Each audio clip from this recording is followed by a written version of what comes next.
Aloha everyone, Michelle with Blossom Inner Wellness here, and I'm here with Carly Grace, and we are going to do an interview because this has been a trigger for me in when people don't identify as a him or a her, or so Carly identifies as a they. So she's going to explain what that is, because we can all agree that the world is changing and that things are coming up for people and triggers are coming up for people and confusion is all over the place. So I'm really curious to understand why this sentient being in a female body doesn't identify with her or she, but identifies with they. So can you explain that a little bit for us? Absolutely. So I'm Carly Grace. And I always like to say I'm Carly Grace with the intentional space for the divine to shine through from me to you. So thank you for allowing me to shine my light. And today's topic, I guess, is coming up as non-binary. And one of the things that I was explaining is that we can see in a lot of traditions, we have seen the divine masculine, divine feminine, and those can be extrapolated, as duality. And so in non-duality, I'm just going to pause this real quick. It's neither nor, it's everything. And so it's really, for me, stepping into non-binary is the infinite whole. I'm not asking myself to limit or censor myself for any way, shape, or form in order for my divine expression to move forward. So for me, I identify as an astro-queer non-binary woman because I have access to other realms and I know those relationships with other realms, and I'm open to those relationships in other realms, and I have had wonderful experiences. But I also know that here on Earth, we're sentient intelligence that has a physical body, I call this the divine temple of light, because we are bringing in these light frequencies into Earth, which is one of the heaviest densities in all the experiences. So we get to paint our canvas in the way that we see fit as a creator being. So one, acknowledging that we are sacred and sovereign creator beings, and channeling this light through our sacred heart of creation. And so for me, I'm about a 60-40 split, and 60% feminine, 40% masculine energy. And so I have the ability to completely have masculine consciousness as well as feminine consciousness, and the combination of the two. And so it's the integration of those consciousness in a symbiotic relationship, understanding how each of those energies move through me, and be able to, be in the flow, but allow the energy to take form. And so also knowing that the form will evolve and will dissolve into flow again, back into energy. And so therefore embracing change, not as something to dread, but to simply open our arms and our heart and graciously receive this change, which is simply source spirit, helping us to evolve into a higher vibrational place. Awesome. Thank you so much for that. So I also just want to tell you guys, if you can take this on, believe what you want, believe what you don't. I just thought this was really, really interesting because, there's a lot of different interesting things the reason why I wanted to interview Carly Grace, and this is just the first one, I hope of many, because she's got some amazing information. And right now the frequency is rising. I totally understand. She's speaking my language when she talks about energy. And when she first told me that she refers to herself as they, I got really triggered, because I was like, the programming that the society, the states and the powers that be have put on our children and stuff, and what's happening with the trans gender being taught to second graders, which I think is a total crime against humanity. And I was not understanding this, but this is not from programming. It's deprogramming and learning. This is, yes. So when you, and now I understand more when you're saying, because we do have feminine and masculine energies in us. Well, we have projected feminine and masculine traits to those energies. But also, just being in a human body, we're both masculine and feminine. so frequencies, and I'm talking about energies. And so like I know, you know, there's men who are really feminine, and vice versa. There's women who are more masculine and things like that. So, but still having you identify as they, even though you're one spirit. Do you think you're one spirit, or feel you're one spirit in a human body, or? Because you're saying you identify as they because it's binary, and you were telling me on a spectrum, non-binary. You're saying on a spectrum with female on this side and male on this side. You're in the middle, but you're still one being. Yeah. So I really identify as like a realm bridger. You know, so usually a pioneer of space, and you know, my human experience is one where I got to very early on explore the dimensions that exist, that we have access to. And it was actually really interesting because, you know, I always knew, like, it's really, I'm trying to look to see, like, what is a good way to, like, enter it, like, what's the portal in, right? There's a couple of different ones, and I'm just wondering how can we really dive deep without it being too much. There's no such thing as too much, and this is actually what happens, is that I'll say something and then I'm like, oh yeah, that's no longer applicable, so I'll like delete it because it doesn't exist anymore. It no longer holds functional, organizational, directional, relating.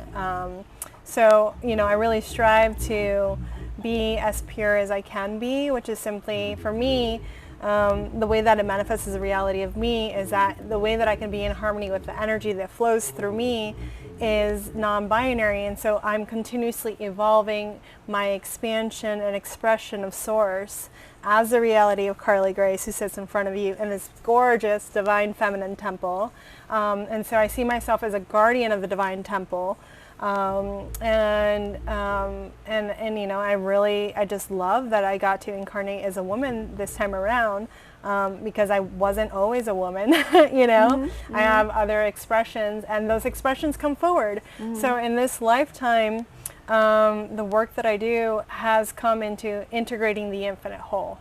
And so that's having access not only to the wholeness of this temple, this physical body, you know, the one who was born into this, but the one who has experienced multiple lives, and is connected across time and space, dimension, and reality, in those expressions. And so that's why the infinite whole and they them really hold this coherent container for my expression and knowing who I am, so I can bring these energies forward in harmony, without dissonance, without detachment. And so you're talking about they, them as in all your past lives in this one incarnation together. Also, yeah, it has evolved into that as well. Oh, I see. Okay. Yeah, I just knew that when I was little, I just would recoil when I would hear she and her. And it's not because there's anything wrong with she and her, it's just I felt amputated, and I'm very sensitive to when I feel amputated. And that happens a lot, especially like in corporate America, the educational system. You know, I grew up in a very traditional background. I'm first generation Mexican American, Roman Catholic to the bone, you know, and so, yeah, and the first time that I really knew that I was other, you know, in a sexual form was when I went to the priest and I was like, I'm ready to be a priest. And they're like, you can't, you can be a nun, you know, you can't be a priest. And so I was like, what, you know, it was kind of like my little 5-year-old brain was like, what the fuck? My equivalent of like, why can't I do what I'm here to do?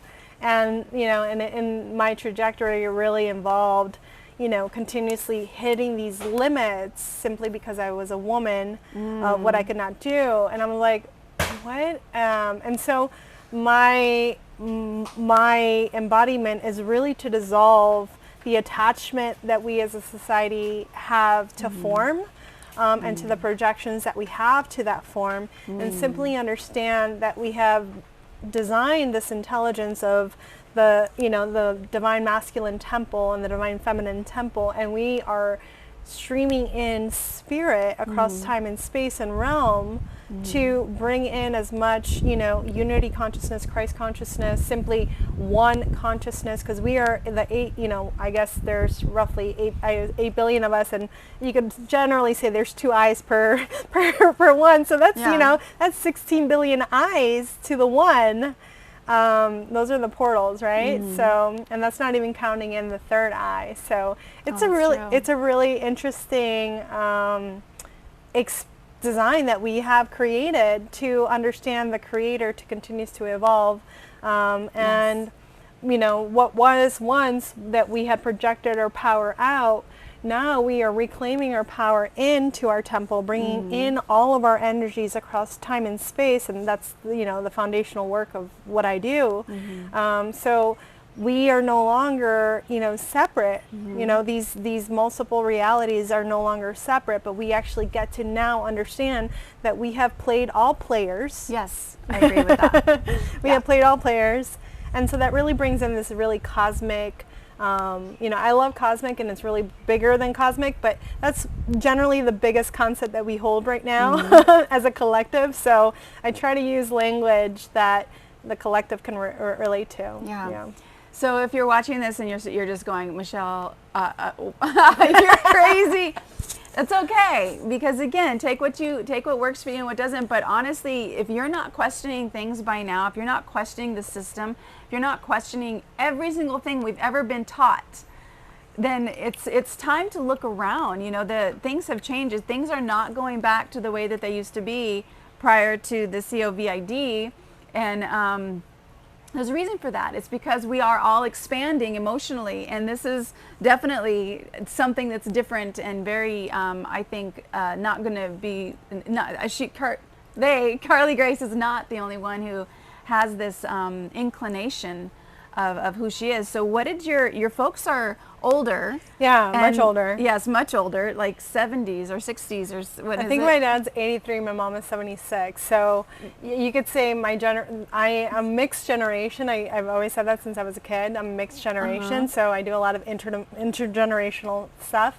It was really weird for them in the beginning. Yeah, that's my question. Like I was very, I'm very sensitive to energy and the construct, because when you explore dimension, you're very acute to the sensitivity of energy, and so you can feel energy like a wall, like so you can relate to that.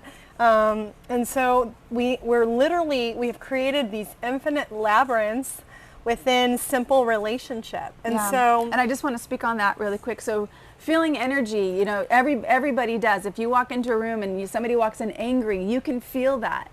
It's like, so that frequency without people saying anything to you, that's the energy that we're talking about. So her folks were a lot older, not only a lot older, but also very traditional. Extremely Mexican. Okay, and my background too, like my last name is Melendez, and I had grandparents who were very, very traditional.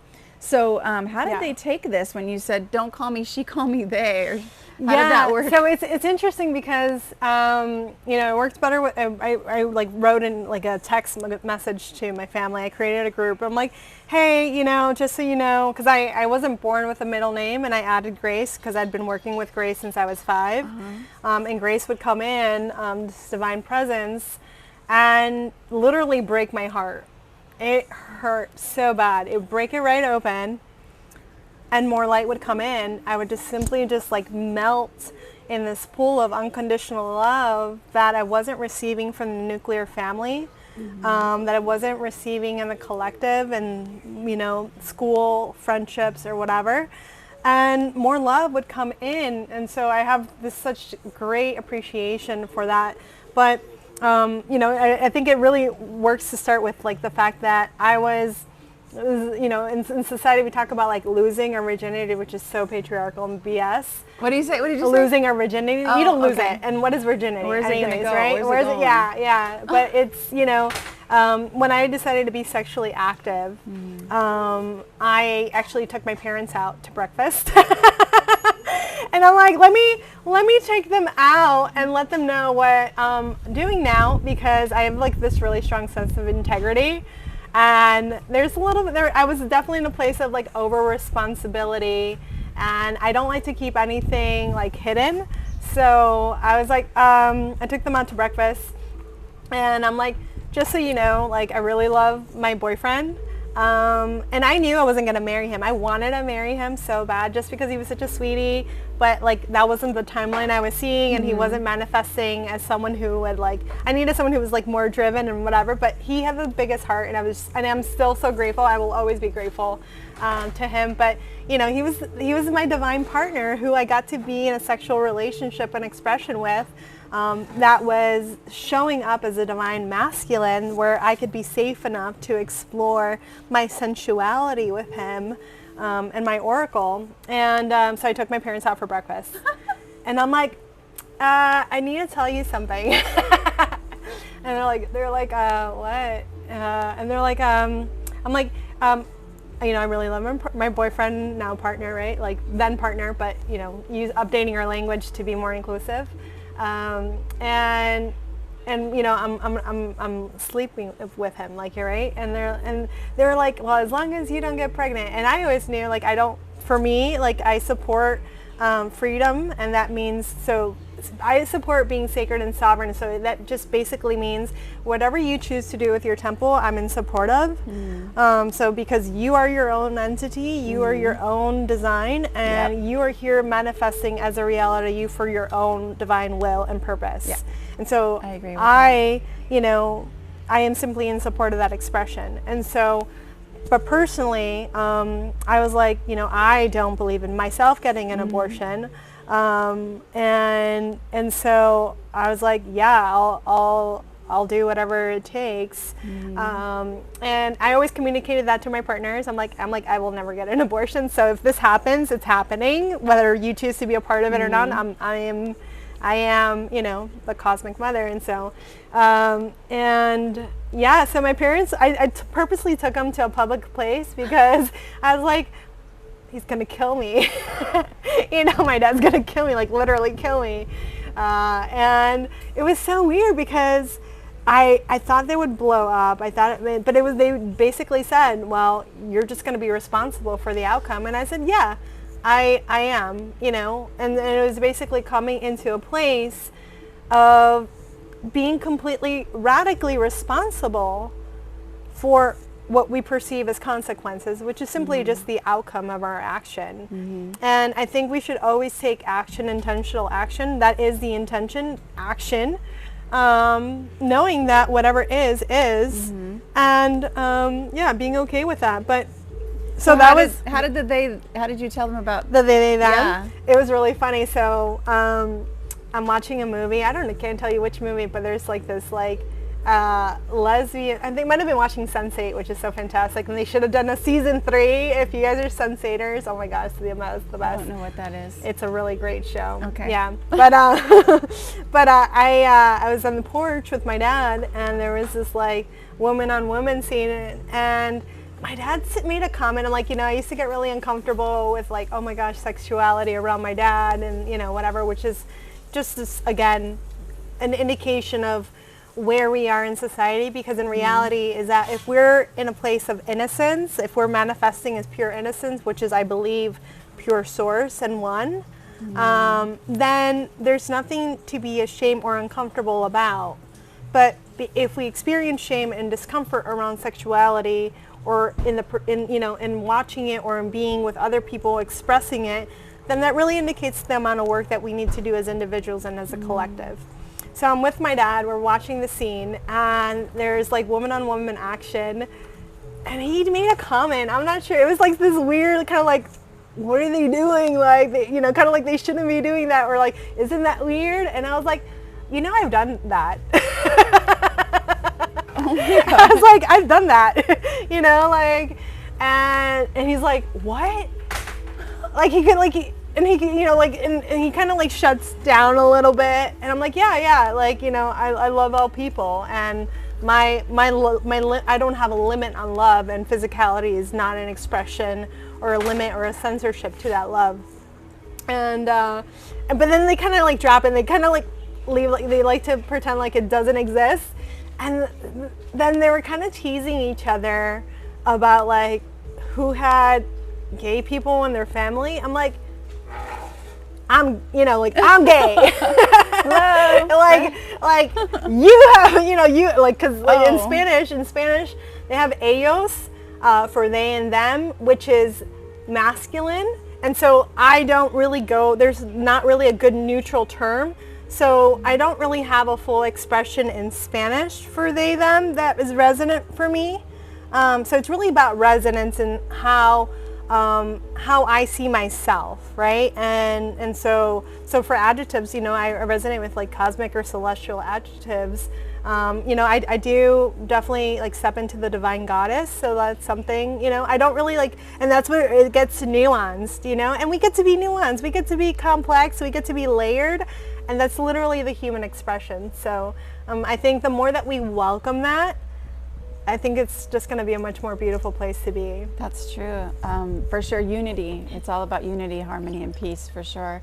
So do they call you they, them? They have no clue. They're barely getting used to Carly Grace.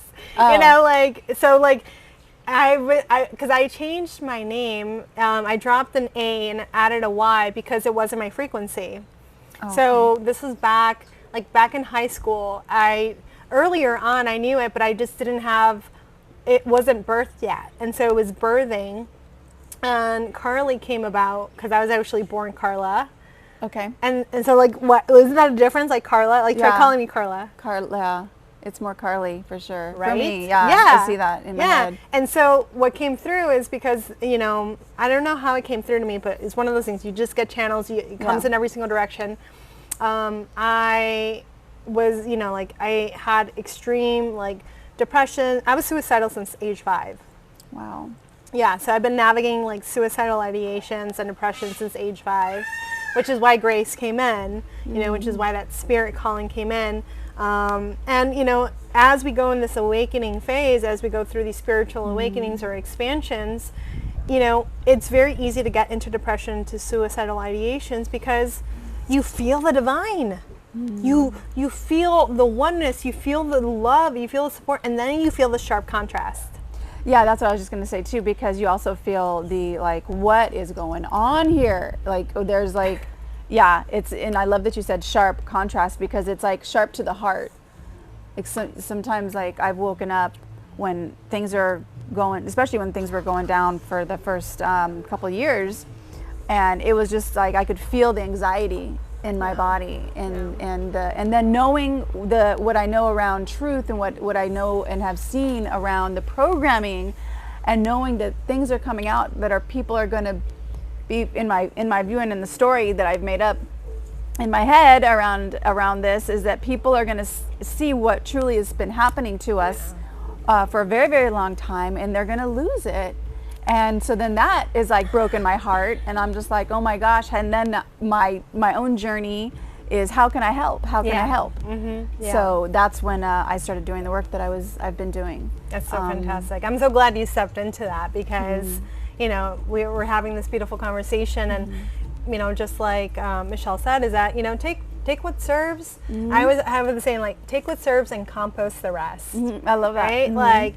Send it back to source and unconditional love and light, and that's every experience. We call these things triggers, but they're really knocks from aspects of ourselves that are ready to come home. Yes, that's true. And my friend who's actually doing a talk right now, Hope Johnson, with Wisdom Talks over in the lounge right now, she would say that whatever comes up is up for healing. Yeah. And so because I was, and now I don't feel it at all, but it's when they first told me that they're a they and not a she, I was no, in my head. Have that. I was no, there's too much of this in the world, and the whole transgender to children, and what is going on here? But then I was okay, Michelle, just pause. Let's open up to really understanding what they want to tell me around this, because I don't feel that Carly Grace has this idea around who they are from the programming of media and television and movies and magazines. There's something deeper that I feel that's where this comes from.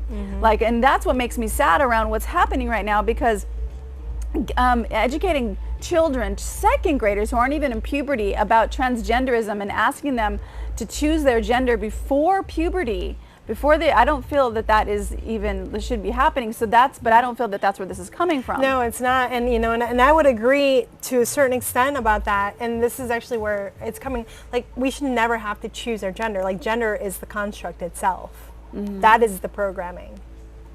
Oh, I see what you're saying. What I'm talking about is that the whole schooling system is a program. Oh yeah, I mean, we should completely dissolve that. I agree. Absolutely. I you agree know, with that. like the structure cannot be bigger than the one-to-one relationship of like that intimacy. Like, when that intimacy is broken, then that structure is too big.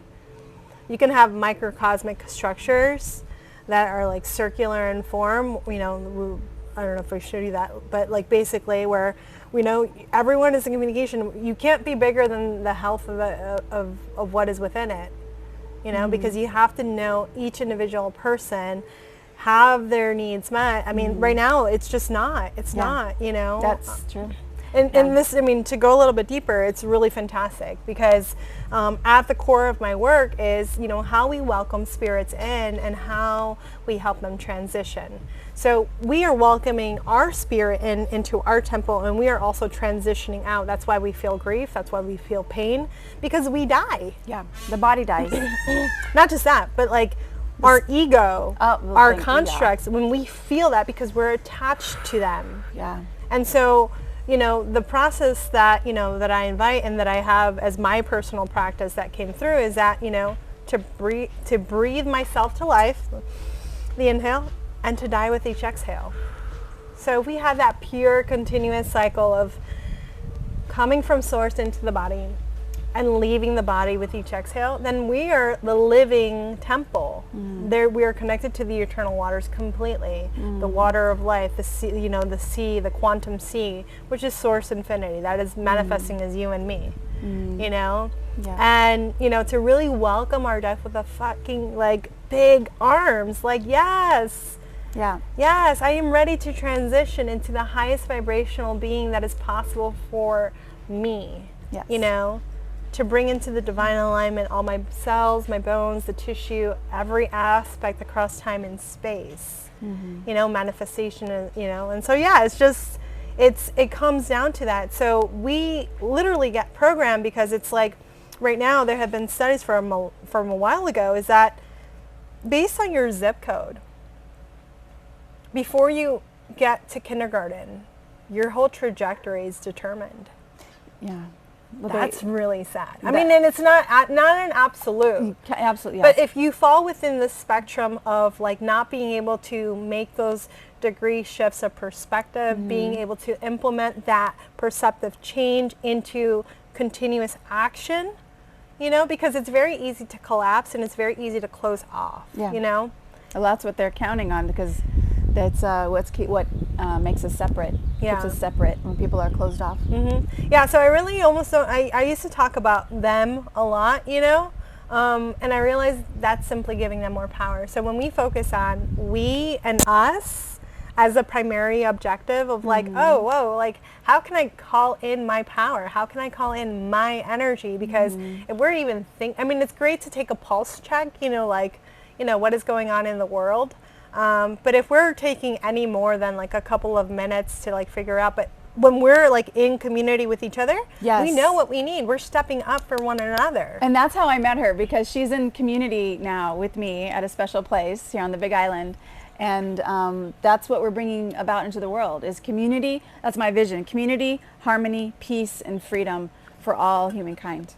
So anyway, Carly Grace, I just love this conversation. And is there anything else you'd like to share that would support people when they hear someone say, call me they? Yeah, I mean, one, them. Yeah, they, them, theirs. It's, you know, conjugations. What a fun, you know, it's a whole thing, right? I think it's really, I think when we approach a trigger, you know, because it's, you know, when I stepped into them, there's like, you know, it would be exhausting for me to be like they, them, you know, but I'll occasionally like pepper it in. I'm like, you know, I spoke my truth. I'm in the truth of my own expression. And then it's like, you know, yeah, it takes learning, because we're really, you know, we're taking a very rigid brain that has been conditioned from a very early age. I mean, like, I don't know how long it takes for for whoever fills out that birth certificate, from the moment you are birthed, whether that is vaginal or C-section or whatever way that comes through, that you get documented, you get labeled. Yeah. Mm-hmm. And I'm actually going to do a whole video on birth certificates. Mm-hmm. So that's really what we're talking about. Mm-hmm. We're really talking about how we're being labeled. Mm-hmm. And so they right, the powers that be, would like for the infighting to continue, or we're like, oh, gay this, and she, her, that, blah, blah, blah, you know, left, right, all this stuff. You know, that just serves that structure. Mm-hmm. It doesn't help us at all. It's separation. It's just separation. But when we really, really realize that we're sacred and sovereign, and that we're here to come into our own identity, not to have one put on us, which literally happens as soon as you're born. Yeah. You are given a name, you are given a sex, you are, you know, sometimes given location, time. Yeah, you're given you're given it all. And you know, we have a general understanding of what that means when we come into this temple. When we do, you know, those timeline reviews and soul contracts, and like, but it's kind of like, I always like to say this, it's kind of like going to Costco for people who like, you know, like they're like, oh, I'm just gonna get one thing, and they end up with a cart. Yeah. And so like soul contracts can be that. I'm really great about it. They're like, I go in there without a cart, and I'm like, I know what I get, and like I'm out, and they're like, oh my gosh, that's not me. I go in with a cart knowing that I'm going to get more than I need, and I'm sometimes forgetting what I went in there to get. Yeah, and that's more than like the average person, you know. And they're like, they get to the checkout line, and it's like $300, and they didn't get anything that they needed, you know. So it's like, how can we really dial into like, okay, our source frequency, right? Knowing that we are in this beautiful constructed playground. I like to call Earth the playground, you know, the cosmic playground, cosmic garden, because we actually have access to every single realm, and so does everyone else. But we're here to do this mission because in this form, our temples have that channel to communicate with every other species and beings. And so what we're really trying to do is to create,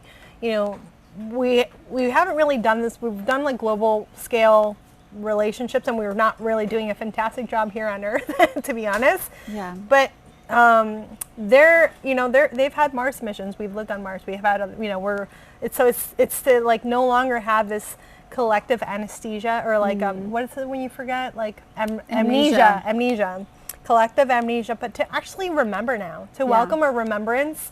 And yeah, grief is going to be a part of it. Depression, yes, you know, I agree. You know, it's just a part of like deconstructing, you know, and then reconstructing. And so it's part of the evolution, right? Yeah, so, and that's another thing too. When you're talking about Mars, and we could do a whole thing on that. We can go anywhere. Because what society is right now, just to think that we're supposed to be born, go to school, go to these schools that have bells, is like it's actually a programming for factory workers. Yep. Every single hour you change the subject. That's not how the brain works. Yep. And then you have these bells, and you got it lunchtime, and it's like all structured just like a factory worker.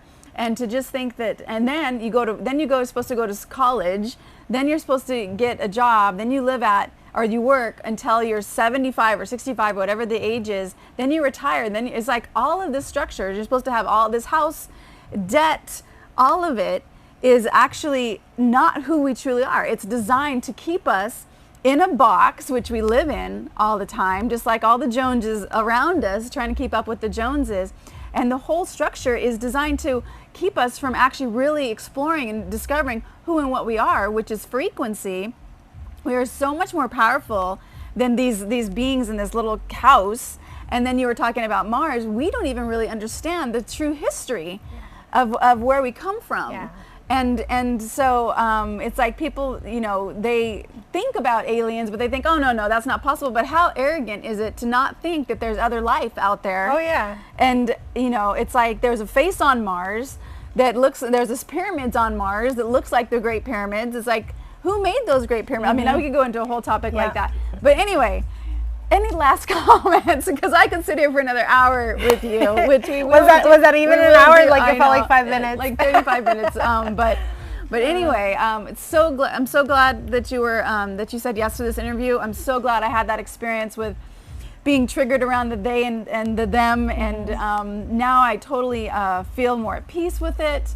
So I hope that this has helped you guys, you out there in YouTube land or wherever you're watching this video, just to find some peace around with what's going on in the world, and maybe just to explore something that totally is different, and is when you do it, actually it expands your spirit to bring in more unification and more harmony and more peace with what's going on, instead of closing off. Like, a part of me seriously wanted to close off and go, you're wrong, you are a she, and so it was like, and I'm just gonna call you a she. And normally, you know, back in the day, because I'm a very stubborn person and do things my way, and now it's like more, okay, this is a sentient being that has her own unique, she's a unique expression of the divine, and she has her own unique journey that she's on, and this is her expression. And that has nothing to do with me. It has nothing, and I don't even know her past history and her past emotional trauma, because being a human being, we all have trauma. But I'm just so grateful that you have sat with me to do this interview. Thank you so much. I really appreciate you. And I'm excited to do another interview at some time when we both are in that space. And I think the trick to like help, because when you feel a trigger is actually because you could almost imagine like you're running up against your own wall, like your neural wall. Like, you know, it's funny because it's like, imagine you were the impulse, the synapse impulse between neurons, right? And all of a sudden you run out of synapse. Like there's no. Oh yeah. Yeah, but so like with neuroplasticity, we have the ability to program our brain, and so it's training that muscle. And I think the easiest way to like step into they them is to imagine you're speaking to the collective. You know, and for me, it's like there's no separation from, you know, the intelligence that I connect to and source as it manifests through the reality of me and how I perceive it and relate to it. And so that's why it's like how I integrate the one within myself, and that therefore there's no separation. So yeah, so it's like imagine that you're speaking to just, you know, the full version, all of it, because you are, because you know that is. Yeah. I love it. All right. Well, you guys check out the next video. It's going to be coming soon. Much aloha from the Big Island of Hawaii.